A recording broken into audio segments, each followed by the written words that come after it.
Throughout the affirmative constructive speeches, my partner and I argued that we should reinforce the affirmative action policy eliminated by Prop 209. However, the negative side argued that affirmative action should remain illegal in California. In the second negative constructive speech, my opponent claimed that diversity is not needed to maintain equality.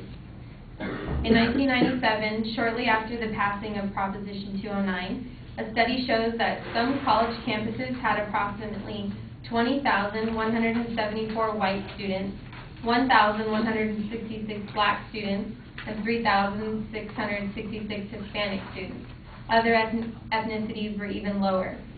So how can you say that there will still be equality without the affirmative action policy when clearly diversity does not exist? Of course, everyone who is qualified should go to college in order to better their life.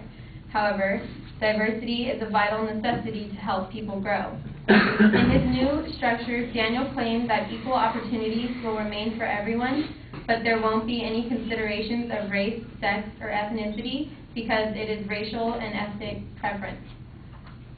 Elizabeth Geyer, who offered her opinions to the book Discrimination, believes if we don't consider race and gender in the admissions process, then we are saying that people have equal opportunities regardless of race and gender, and that is just not true. Harry P. Pecan, who is president of the Thomas Rivera Policy Institute and a professor of public policy at Claremont Graduate University, presents 5 different meanings that dismisses the idea that affirmative action is linked to racial and ethnic preferences. First, affirmative action simply may mean that an institute will follow non-discrimination in order to gender or racial bias. Second, it may mean that affirmative recruitment in which an employer organization makes special efforts to reach out to women and minorities. And third, affirmative action may mean affirmative fairness, in which special circumstances of individuals are taken into account.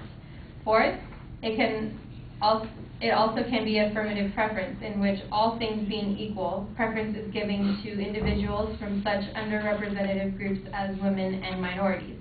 And fifth and finally, affirmative action also can stand for quotas, in which individuals who meet minimum requirements are selected over more qualified applicants to meet numerical goals established by an institution of the government.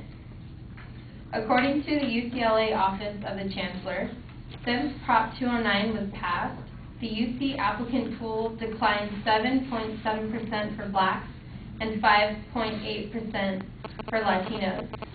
At the UC Hall Law School, the numbers are even worse. The number of black students dropped 81%, and Hispanic admissions fell 50%.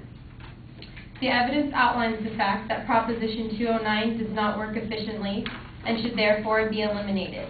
The world is working towards equality, and the outlaw of affirmative action policy does the complete opposite. So in conclusion, the negative argument that Proposition 209 should remain in effect does not work. The elimination of the affirmative action policy will not place the world at an advantage.